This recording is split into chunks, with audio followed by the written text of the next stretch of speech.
오늘 우리에게 주시는 하나님의 말씀은 여호수아 2장 11절에서 12절 말씀입니다. 우리가 듣자 곧 마음이 녹았고 너희로 말미암아 사람이 정신을 잃었나니 너희의 하나님 여호와는 위로는 하늘에서도 아래로는 땅에서도 하나님이시니라. 그러므로 이제 청하노니 내가 너희를 선대하였은즉 너희도 내 아버지의 집을 선대하도록 여호와로 내게 맹세하고 내게 증표를 내라. 아멘.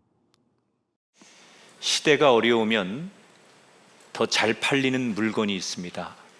소위 전문가들은 이것을 불황형, 불황할 때 잘 팔리는 물건, 그래서 불황형 상품이라고 하는데, 대표적인 게 복권, 또 여자들의 입술을 빨갛게 만드는 립스틱, 그리고 소주, 담배, 라면, 이런 게 소위 경기가 어려우면 많이 팔리는 물건들입니다. 실제로 지난해 통계 보니까 복권, 담배, 소주 판매량이 엄청나게 늘었다고 합니다. 또 시대가 어렵고 불황이 계속되면 잘 되는 사업이 있습니다. 그 대표적인 게 점술 무속 사업입니다. 그 사람이 시대가 불안해지면 내 운명이 어떻게 될까? 내 미래가 어떻게 될까? 이런 걸 알고 싶은 거죠. 너무 힘드니까.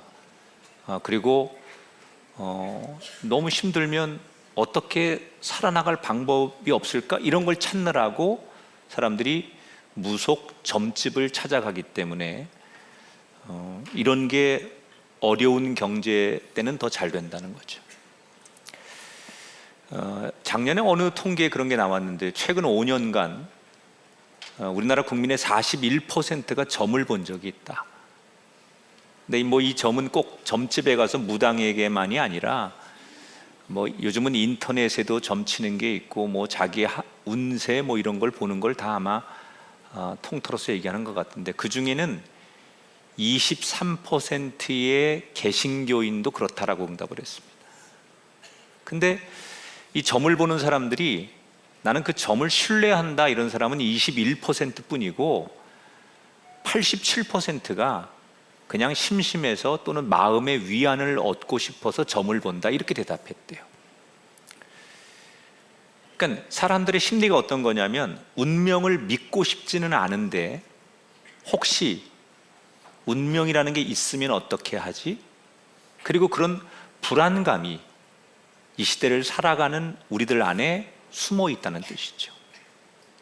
여러분에게도 아마 살면서 지금 굉장히 불안한 주제가 있을 거예요. 어떤 분에겐 건강의 문제, 어떤 분에겐 사업의 문제, 또 어떤 분에겐 당장 직장과 진로의 문제, 그런 것들이 굉장히 생각하면 나를 불안하게 해요. 옛날부터 우리 인간은 그래서 그냥 이건 운명이야, 팔자야, 이렇게 딱 정의하고 사니까 받아들이고 편했다는 거죠. 특히 우리나라 사람들은 이 운명론을 은근히 믿어요. 지금의 이 시대에도. 그 대표적인 게 수저 계급론입니다. 젊은이들 사이에 자주 섞인 얘기 이렇게 합니다. 태어날 때 금수저 물고 태어나면 걔는 성공하는 거고, 흙수저 물고 나오면 어차피 이생망이야, 이렇게 얘기해요. 그러니까 집안의 배경에 따라서, 부모님이 누구냐에 따라서 내 운명이 정해진다는 거죠. 이미 내가 몇 번째 자식으로 태어났느냐가 내 운명을 결정한다는 거죠. 운명은 정해진 것이다, 인생은 한번 태어나면 정해진 운명대로 사는 것이다. 여러분은 어떻게 생각하십니까? 성경은 이 운명론을 1도 동의하지 않아요. 성경에 보면 운명론을 극복하고 운명 따위를 무시하는 얘기가 너무 많죠. 예컨대 세상적으로는 둘째로 태어났지만 결국 장자권의 복을 얻어내는 이삭이나 야곱 같은 인물들, 또 그 시대 약자고 사회적 열세고 운명론으로 따지면 행복할 수 없는 조건인데 그 사람이 그 가정이 하나님과 함께 은혜로 세상에서 누구보다 잘 되는 사람들의 이야기가 성경에는 수두룩하죠. 그러니까 성경은 운명론을 받아들이지 않아요. 오히려 그런 것들에 당당히 맞서 싸워서 극복하는 것, 그리고 그 내게 주어진 운명과도 같은 환경을 넘어서는 이야기를 소개하는 게 성경의 이야기예요. 그러므로 예수 믿는 우리는 내가 어떤 운명 같은 어려운 일에 놓였을지라도 그것을 필히 넘어설 수 있다. 어떻게 하면 그런 운명 같은 우리의 상황을 넘어설 수 있을까? 오늘 여호수아 2장, 3장의 이야기를 통해서 그 확신을 드리려고 해요. 자, 지금 오늘 본문은 모세의 뒤를 이은 여호수아가 이제 40년의 기나긴 광야를 마치고 가나안 땅에 들어가는 첫 번째 관문, 성이 여리고 성이에요. 요단강을 건너서 첫 번째 가나안에 만나는 도시가 여리고예요. 그래서 여호수아는 200만 명 정도 되는 이스라엘 민족을 이끌고 이제 요단강 부근에 집결을 합니다. 자, 이 여리고라고 하는 도시의 사람들은 지금까지 이스라엘 민족이 광야를 지나면서 만났던 수없는 광야 민족과는 레벨 자체가 다른 사람들이에요. 최소한 주전 8,000년 전부터 여리고는 문명, 군사력 이런 수준이 계속 축적된 도시예요. 그러니까 그동안 이스라엘이 만났던 어떤 대상과 완전히 무게감이 다른 그런 정말 강력한 상대를 처음부터 만나는 거죠. 그래서 여호수아는 이 여리고를 가나안 땅의 첫 관문을 들어가기 위해서 정탐꾼 2명을 보내게 됩니다. 40년 전에 정탐꾼 12명을 보냈다가 크게 실패한 경험이 있잖아요. 그때 여호수아가 정탐꾼 중에 한 명이었죠. 그래서 그 기억이 있었던 여호수아는 이게 형식적으로 각 지파마다 뽑아가지고 12명을 보내는 게 중요한 게 아니라 가장 신실하고 믿을 만한 사람을 보내는 게 맞다. 그래서 2명만 보내는 거예요. 자, 정탐꾼에게 주어진 임무는 뭐겠어요? 가서 여리고가 어떤 데인지, 어떻게 준비하고 있는지, 우리가 만약에 여리고를 친다면 어느 루트로 어떻게 언제 해야 되는지, 마치 인천 상륙 작전처럼 어떻게 적을 초토화해야 될지 기본 정보를 가져오라는 거 아닙니까? 그런데 이 2 정탐꾼이 여리고에 들어가자마자 발각이 됩니다. 낯선 사람들이 왔다 갔다 하니까 누가 신고를 해가지고 이 2명의 정탐꾼이 정탐을 하기도 전에 쫓겨다니기 시작해요. 그러다가 급하니까 한 집에 숨어 들어가는데 그 집은 라합이라고 하는 여자가 사는 집이에요. 지금으로 말하면 여관 같은 숙박업을 하면서 그녀는 당시에 몸을 파는 매춘부였어요. 다급하니까 그 집에 들어갔는데 다행히도 이 라합이 낯선 이스라엘의 정탐꾼 2명을 숨겨주고 군사들을 따돌리는 바람에 극적으로 그들이 살아나게 됩니다. 너무 고마운 이 2 정탐꾼이 자기들은 적군 아닙니까? 왜 저희를 살려주었느냐라고 감사 인사와 함께 묻게 됩니다. 이때 라합이 뭐라고 얘기를 하느냐? 지난 40년 동안 당신들 이스라엘 민족이 어떻게 광야를 지내왔고 그 전에 그 이집트의 파라 왕으로부터 노예 생활에서부터 벗어났는지, 그리고 홍해 바다가 갈라진 이야기 등등 많은 소문을 들었다는 거예요. 나뿐만이 아니라 이 여리고에 사는, 가나안에 사는 많은 사람들이 저 자기들로 보면 이방 사람들, 이스라엘 사람들이 하나님이라는 신의 은혜로, 그분의 인도함으로 불가능한 이런 모든 일들을 이루며 40년을 광야를 거쳐서 여기에 와 있고, 그들이 곧 이 가나안 땅을 향해서 진격한다는 것을 우리가 다 알고 있습니다. 그러면서 제가 두 분께 은혜를 베풀었다고 생각하시면, 훗날 당신들이 이 땅을 점령했을 때 저와 제 가족만큼은 당신들의 신의 이름을 걸고 약속해 주십시오. 이렇게 제안을 해요. 그냥 죽을 뻔했던 위기에서 자기들을 건져준 그 낯선 이방 여자 라합의 이야기에 그러겠다고 약속을 하죠. 그리고 그들은 밧줄을 타고 성을 탈출해서 우여곡절 속에 다시 이스라엘 진영에 도착을 합니다. 물론 훗날 이스라엘이 그 가나안 땅 여리고라는 그 도시를 점령했을 때 다른 사람들은 다 죽지만 라합과 그의 가족은 약속대로 살아남게 돼요. 자, 우리가 잘 아는 이 첫 번째 가나안 땅의 여리고성을 점령하는 라합의 이야기를 여러분에게 들려주면서 제가 우리의 운명을 극복하는 기독교인의 어떤 삶의 자세가 어떤 거에 되냐. 자, 우선은 라합이라고 하는 여자가 왜 동족을 배신하면서까지 적군인 정탐꾼들을 살려주고 이스라엘의 편에 선 걸까? 이걸 좀 이해하려면 라합의 처한 상황을 우리가 조금 한번 봐야 돼요. 라합은 직업이 뭐라고요? 매춘부예요. 그녀는 사회적으로 모든 사람들에게 손가락질을 받고 경멸을 받는 여자예요. 아무도 그녀의 삶을 고귀하다고 생각하거나 그녀를 인간처럼 취급하지 않아요.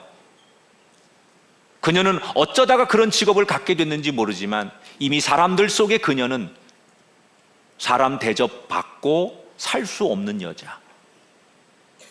사람들이 많은 곳 속에 모이면 그녀는 늘 비주류의 인생. 소외당하고 인정받지 못하고 사랑받지 못하는 상처 많고 한 많은 여자. 라합의 입장에서는 난 어차피 이런 운명이야. 몸을 팔고 사는 내가 어떻게 이 땅에서 다 알고 있는 이 사람들 사이에서 내 인생이 역전하고 사람들로부터 인정을 받고 떵떵거리고 살 수 있겠어. 그래서 자신의 삶을, 처지를 운명처럼 받아들이고 내 인생이 바뀔 가능성은 전혀 없다고 체념하고 살아가는 여자. 그걸 그녀는 운명이라고 생각하는 거죠. 그런데 그런 그녀에게 하나님이라고 하는 존재를 알게 된 거예요. 그리고 그녀는 막연하지만 신랄 같은 희망을 꿈꾸는 거죠. 그 이스라엘 민족, 그들도 운명적으로는 노예 아니었습니까? 400년간 노예로 살던 그들이 하나님 때문에 노예에서 해방되고 그들이 광야에서 살아난 이야기를 듣고 보면서 그녀는 그런 하나님이라면 나 같은 인생도, 나 같은 운명도 바꿔줄 수 있지 않겠느냐, 그런 꿈을 꾸게 되었던 거예요.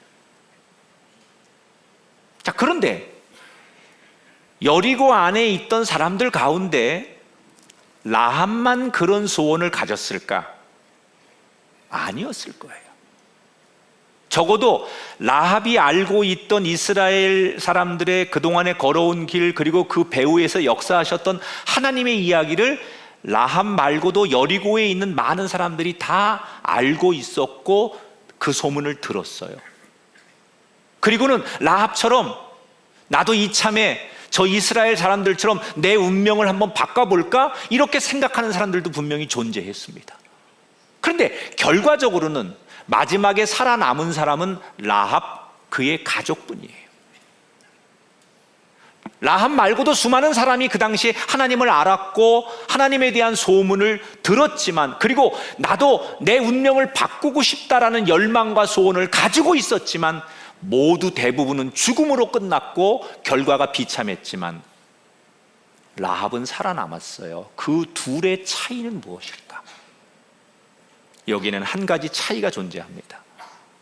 많은 사람들은 하나님을 듣고 알았고 심지어 그렇게 되고 싶은 열망과 간절함이 있었고 생각은 했습니다. 그런데 라합은 뭐가 달랐느냐? 똑같았지만 하나님에 대해서 알았던 생각, 그리고 마음에 품었던 신념을 마음에 담아두고 머리에만 두지 않고 그것을 실천으로, 입술과 삶으로 실천으로 옮겼다는 거예요. 이걸 저는 이렇게 소개하고 싶어요. 따라합시다. 신행합일. 우리가 알고 믿는 만큼 삶으로 옮기는 것을 신행합일이라고 해요. 바로 이것이 다른 사람과 라합의 차이였고 자신의 운명을 극복하게 만드는 지름길이었다는 거예요. 철저히 비주류고 손가락질을 받고 조금도 변화될 것 같지 않은, 이렇게 이 인생이 이렇게 대역전할 거라고는 아무도 생각하지 않았던 그녀를 주인공으로 만들어버린 이 비결은 바로 신행합일에 있었다. 그런데 이것은 라합에게만 해당되는 얘기가 아니라 오늘 이 시대를 살아가는 수없는 젊은이들에게, 아니 나이가 먹어서 어느덧 노인 취급을 받고 정년을 마치고 이제는 한 발짝 물러선 시니어 인생에도, 우리 사회가 여성들에게 기회를 주지 않아서 여성들이 좀 그런 불편함이 있지만 그런 분들에게도 다 해당되는 얘기.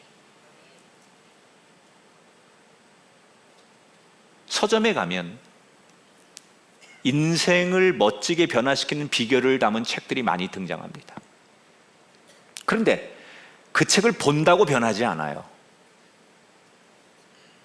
그런 정보를 여러분이 듣는다고 변하지 않아요. 예를 들면요, 여러분들의 가장 소원, 우리의 소원은 살 빼는 거, 다이어트. 현대인들의 가장 소원이 다이어트 아닙니까? 다이어트를 모든 사람들이 다 생각합니다. 그런데 생각하는 사람은 절대로 다이어트가 되지 않습니다. 다이어트는요, 덜 먹어야 돼. 먹을 거 다 먹고 살 빼야지. 불가능합니다. 차라리 홍해가 갈라지는 게 더 빨라요. 그리고 거기에 맞춰 운동을 해야 돼요. 뭐예요? 실천해야만 다이어트라고 하는 내 운명이 바뀌는 거예요. 신앙도요, 흔히 사람들이 믿음이 있으면 인생이 역전된다고 이야기합니다. 맞는 말인데요, 성경을 보십시오. 그 말에서 우리가 잊으면 안 되는 게 있는데, 하나님은 머리로만 갖고 있는 믿음이 인생을 바꾸는 게 아니라 아는 것을 실천하는 사람의 인생을 변화시킨다는 거예요.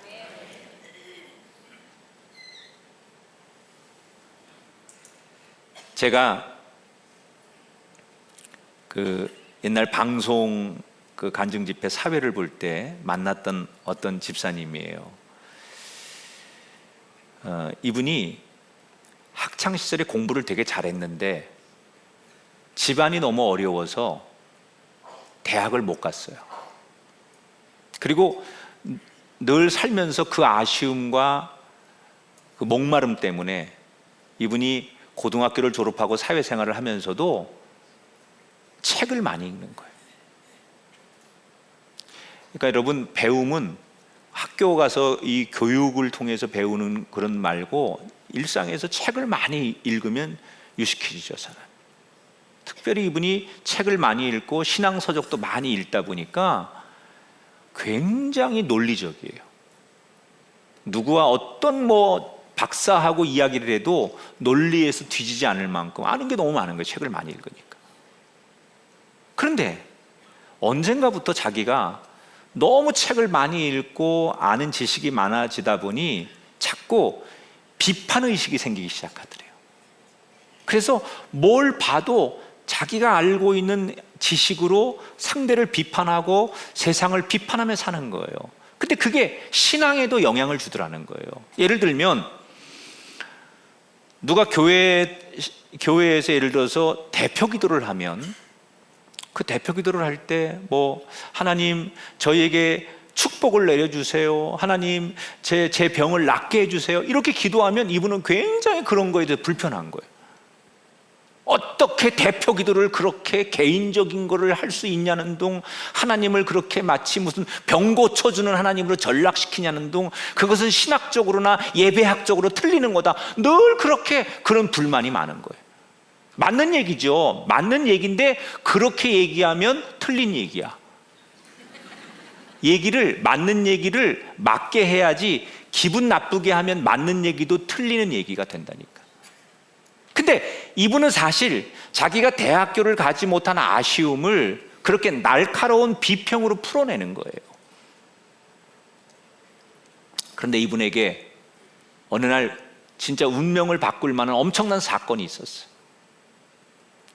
자기가 일하는 직장에서 높은 그 현장에서 추락사를 한 거예요. 그래가지고 의식을 잃고 뇌를 다쳐가지고 뇌 수술을 하고 중환자실에 누웠어요. 그리고 며칠 만에 깨어난 거예요. 자기가 떨어지는 것이 기억나고 딱 눈을 떠보니 중환자실인데 온몸을 움직일 수가 없는 거예요. 의사가 와서 이제 정신이 깨어났냐고 말하면서 자신이 사고 과정과 상태를 알려주는데 자기는 지금 중환자실이고 뇌 수술을 했고 뭐 척추 수술도 했는데 경과를 지켜봐야만 이게 몸을 움직일 수 있는지 아닌지를 안다는 거예요. 기가 막힌 거예요. 내 나이에 만약에 장애를 가지고 살아간다면 어떻게 해야지, 이런 두려움이 있었어요. 그래서 자기가 그 병실에서, 너무 고독한 병실에서, 중환자실에서 꼼짝을 누워가지고 천장만 쳐다보면서 어느 날 자기도 모르게 자기가 하나님을 부르는데 자기가 그렇게 비판했던 그런 기도를 자기가 하고 있더라는 거예요. 하나님, 당신은 치유의 하나님이시고 당신은 못할 일이 없으신 전능하신 분이시죠. 저에게 기적을 베풀어 주세요. 그리고 자기가 눈물을 흘리면서 자기 자신을 위해서 그렇게 기도를 하는 거예요. 처음에는 그렇게 기도하는 자기 자신이 용납이 안 되더래요. 그런데 이분 그렇게 기도하고 있는 거예요.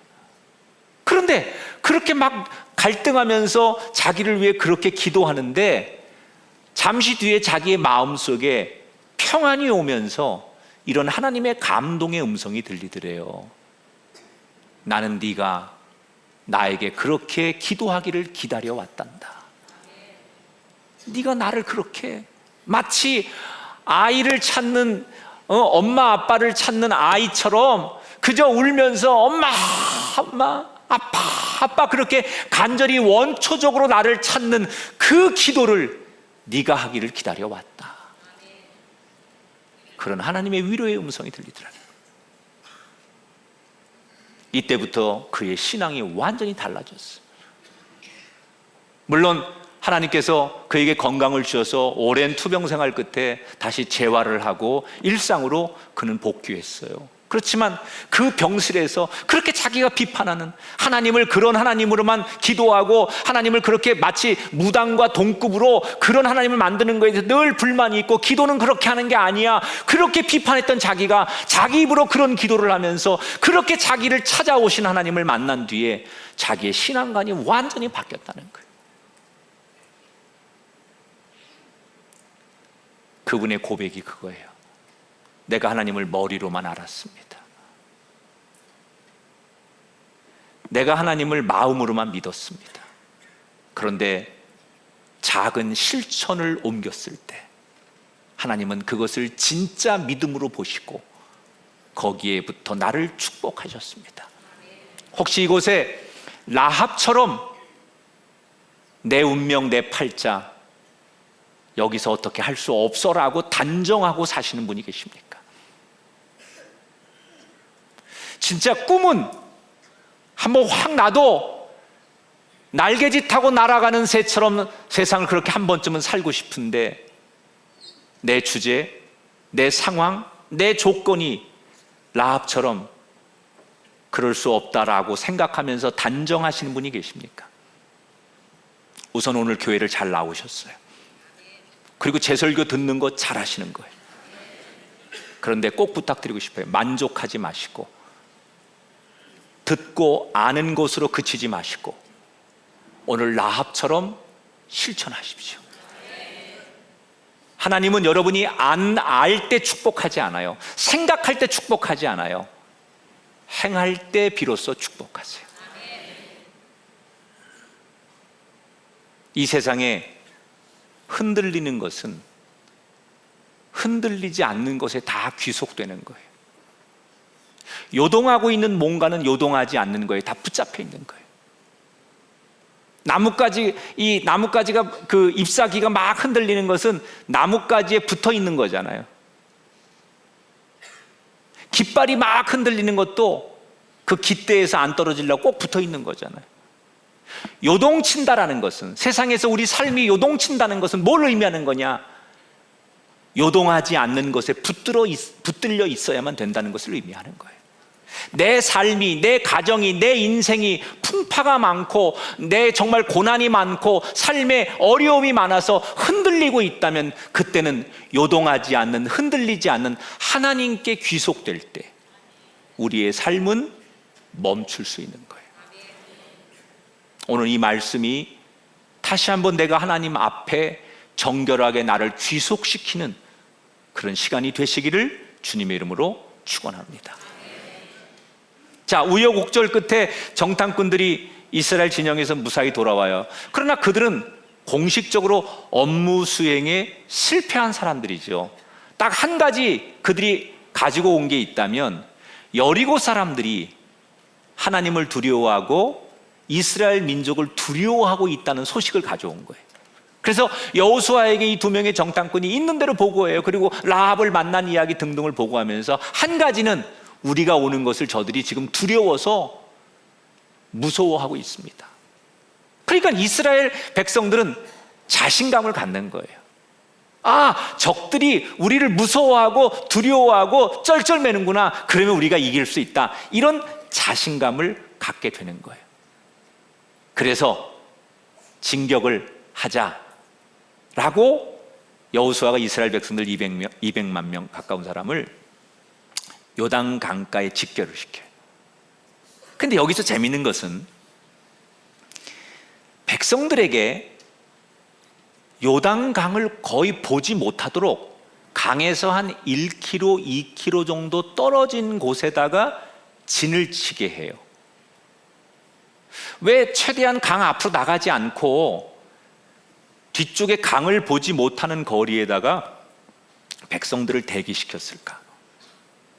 그렇게 대기를 시켜놓고 한 가지 명령하죠. 너희들 내일 이 강을 건널 테니 그때까지 정결을 지켜라. 정결을 지키라는 얘기는 종교 예식이거든요.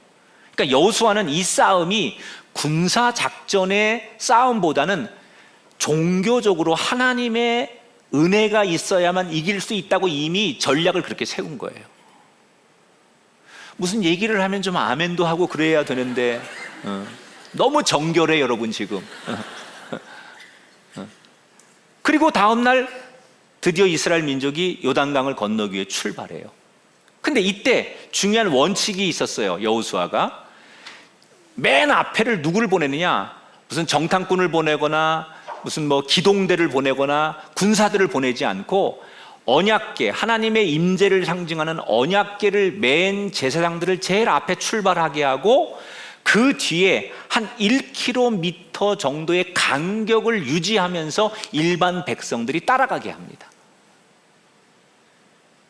그리고는 이 언약궤를 메고 맨 앞에 선발대로 가는 그 제사장들에게 뭐라고 말하느냐, 요단강 물가에 도착을 하면 건너지 말고 들어가서 서 있어라 이렇게 얘기해요. 도대체 이게 무슨 전법인지 왜 그런지 모르는 거예요, 사람들은. 그런데 요단강에 도착해 보니 왜 그렇게 이야기했는지 수수께끼가 풀리기 시작해요. 우선 물살이 너무 거세서 사람들이 발을 들여놓는 순간, 발을 옮기는 순간 사람들은 거의 휩쓸려 갈 게 분명해요. 제가 이번에 이스라엘 성지를 갔다 왔는데 그 요단강을 가봤거든요, 저도. 근데 너무 실망했어. 강이 아니야. 무슨 우리 안산천보다 조금 더 커. 저게 무슨 강이야? 우리가 아는 요단강이 아니야. 내가 그랬어요. 저거 요단강이 아니라 요강 아니야? 내가 그랬는데, 왜냐하면 평상시에 요단강은 폭이, 물도 별로 없는데 폭이 한 30m, 깊이는 한 1m 정도, 이 정도면 다 물 깊이가 있어서 다 건너요. 물도 별로 없고 그냥 물 깊이도 한 1m니까 웬만하면 다 건널 수 있어요. 그런데 이게 우기가 되면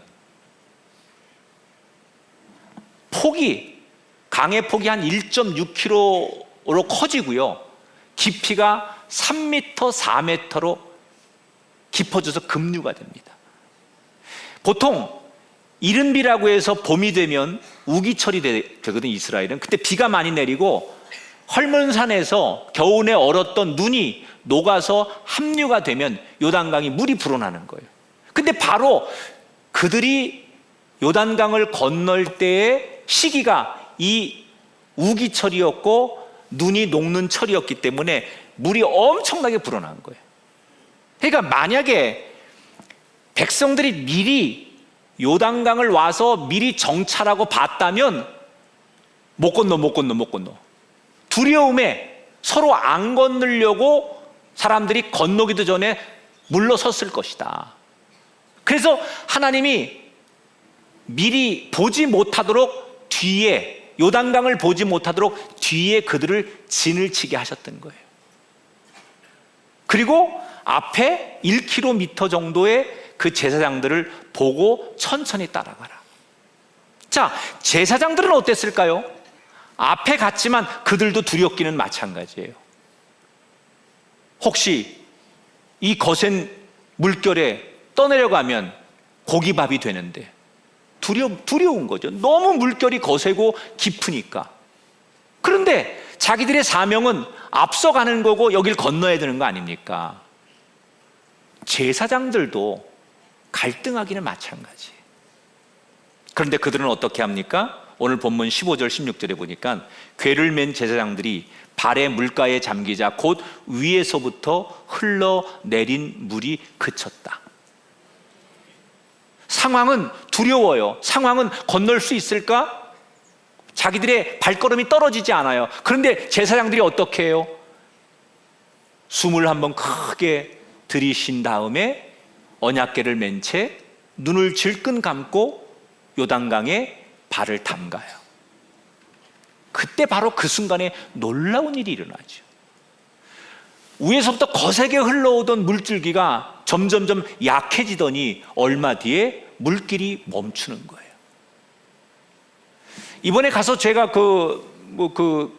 가이드 하시는 전문가들한테도 그런 얘기 했지만, 저도 이 성경을 공부할 때 그 학자들이, 고고학을 연구하는 학자들이 그 지역에 지진이 일어나면, 보통 지진 같은 게 일어나면 막 흙더미나 돌덩이들이 갑자기 막 굴러 내려오죠. 그래서 그때 그런 지진 지파로 인해서 그 강에 흙과 돌이 덮치면서 저 위에 상류의 물줄기를 막았죠. 댐처럼. 그랬을 것이다. 이렇게 학자들이 의견을 제일 많이 내놔요. 자, 그게 사실일지라도 그런 과정조차 하나님께서 이스라엘 백성들을 건너도록 섭리하신 것을 여러분 믿으십니까? 하나님은 훨씬 우리보다 디테일하신 분이에요. 그래서 그 물줄기가 멈춰지고 강을 건널 수 있게 되자 두려움 없이 안전하게 모든 백성들이 요단강을 건너서 드디어 가나안의 땅을 밟게 되고 여리고성을 점령하게 됐다는 거예요. 자, 이제 정리할게요. 제가 설교를 시작할 때 오늘 성경 안에는 세상이 정한 운명을 넘어서는 여러 사람들의 이야기가 등장한다고 했어요. 가장 대표적인 사람들이 누구예요? 이스라엘 민족이에요. 그들은 불과 40년 전만 해도 노예의 운명이었어요. 그게 현실이에요. 할아버지, 아버지, 자식, 손자 다 노예의 운명이야. 태어나 보니까 노예야. 그리고 노예로부터 벗어날 가능성이 없어요. 그런데 불과 40년 만에 그들의 운명이 바뀌었습니다.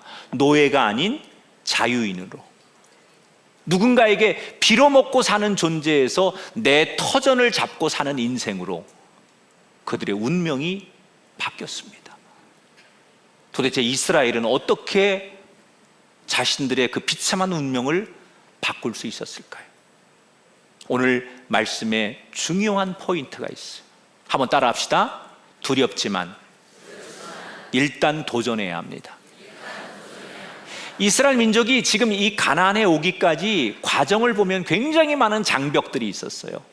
우선 이집트의 파라오 왕의 권력, 홍해, 광야, 그리고 지금 만난 거센 요단강, 그들이 감당하기 어려운 수없는 장벽들이 그들을 두렵게 하고 그들을 절망하게 해요.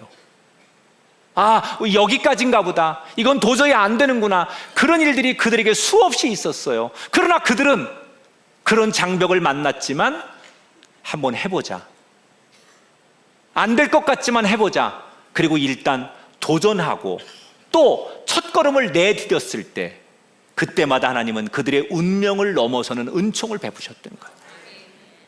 여러분, 이스라엘만 그런 게 아니에요. 우리도 마찬가지예요. 우리가 살아가다 보면 이 시대 얼마나 많은 장벽을 만납니까? 경제적인 장벽, 질병의 장벽, 자녀의 장벽, 세상의 어떤 편견의 장벽, 정말 이 사회가 가지고 있는 구조적인 장벽, 그런 장벽들을 만날 때마다 우리는 안 돼. 내가 이렇게 태어나서 안 돼. 내가 이 나라에 태어나서 안 돼. 내가 하필 이럴 때 태어나서 안 돼. 나는 이런 부모를 만나서 안 돼. 이런 수없는 장벽들이 우리 앞을 가로막지요. 그러면서 많은 사람들은 이게 내 운명이야. 나는 안 되나 봐. 그런 생각을 가지고 계신 분이 계십니까? 그런 분에게 제가 처방해 드립니다. 두렵지요? 그러나 일단 도전하십시오. 아무것도 안 하면 성공률은 0%예요. 그러나 일단 도전하면 성공률은 50%로 올라가요. 여러분, 너무 멋진 말 아니에요? 아무것도 안 하면 성공률은 제로예요. 그런데 도전하면 반반이에요. 안 될 수 있습니다. 그러나 내가 도전한 흔적이 훗날 나를 다시 만들 수도 있고요, 도전했는데 실패한 경험이 다시 나를 성공하게 만들 수 있어요. 그래서 도전하면 실패하는 게 아니에요. 바다를 가르시고 길을 내시는 하나님을 우리는 머리로만 믿으려고 해요. 아는 대로, 믿는 대로 삶으로 도전하십시오. 사람들은 저에게 물어봐요. 목사님은 힘든 일이 없으세요? 힘든 일이 없었어요? 무슨 천만의 말씀, 신뢰되는 말씀을 하세요? 저도 엄청나게 많았어요. 그럼 어떻게 목사님 그걸 극복하셨어요? 제가 최근에 어느 젊은이가, 이게 자기 젊은이가 연인과 헤어져서 실연을 당해서 정말 가슴앓이를 하는 젊은이를 만났어요. 너무 가슴 아파. 나는 그거를 이해를 못해. 실연을 안 해봐서. 근데 사실 젊은이들이 제일 힘든 게 그때는 그거잖아요. 정말 세상 모든 게 절망이잖아요. 근데 너무 힘들어하니까 누군가 나에게 기도해 달라고 부탁해서 내가 그 젊은이에게 내가 처방전 하나 줄게. 그래서 뭐라고 했는지 알아요? 한 달만 버티고 잘 살아. 그 얘기 해줬어요. 만약에 여러분 직장에서 해고를 당하시고 부당한 일로 너무 억울하시잖아요. 그럼 그런 분들에게 내가 처방해 드릴게. 3개월만 잘 버티고 살아남으세요. 그 기간 동안 속상해서 울분도 나고 눈물도 나고 소리도 지르고 밤도 새고 잠도 안 자고 다 그 몇 개월 동안 그런 과정을 거치세요. 그러다 보면 한 달이 지나고 3달이 지나면 새로운 날이 와요. 언젠가 나에게. 시간은 명약입니다.